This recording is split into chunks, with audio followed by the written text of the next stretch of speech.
Brother HLL62 DW printer print quality problem.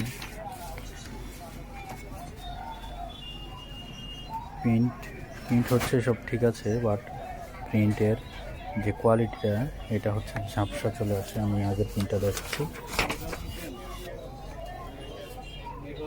দেখতে পাচ্ছেন কিনা, এই যে ফাটা ফাটা বা ঝাপসা এরকম চলে আসতেছে।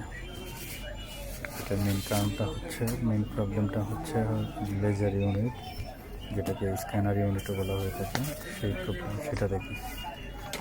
এই হচ্ছে লেজার, আমরা এটি চেঞ্জ করেছি, এখন প্রিন্ট হচ্ছে।